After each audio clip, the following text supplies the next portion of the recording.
I would bet most of us see multitasking as really be accepted as a necessity to getting through the day, but a lot of research really talks about the disadvantage of multitasking and the way that your brain works, and it's not necessarily the most healthiest choice. So maybe talk a little bit about multitasking, maybe why we accept it, but really what are the penalties and consequences of multitasking? Because it is what women do, right? We're master multitaskers. Yeah, we really are. I heard it described as, imagine a woman's brain as a browser window with like 10 tabs open.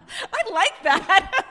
I mean, it's true. We are good at it. And I want to say, it's just like stress. Multitasking in and of itself isn't necessarily bad, but you want to be able to multitask with an intention. So it's not that you need to do one thing and then complete that thing and then finish the next thing. I think for important things, that is absolutely true. You don't want to be working on a presentation while you're also, making your grocery list or checking your bank balance. I mean, you want to avoid multitasking as a means of distraction.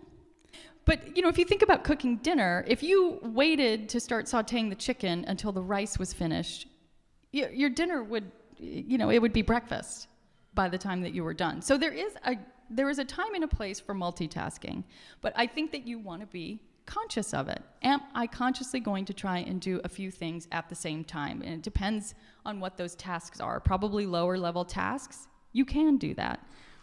That being said, the flip side of multitasking, where it can actually be good. So I think the thing about multitasking is, if you're going to try and do multiple things at once, be intentional about it. Say, I'm going to try and do multiple things at once. And otherwise, the good kind of multitasking, I call it something different. I call it stacking your life. So we all have multiple areas of our life that we want to take good care of. Maybe you have a dog, you want to get exercise, you want to spend time with friends, you want to make good, healthy food for yourself and your family. You can combine these things. You can stack these slivers of your life on top of each other, and you could have friends over on Sunday afternoon to make a big pot of soup. And then you have meals for the week, and you spent time with your friend, and you cooked, you did something creative.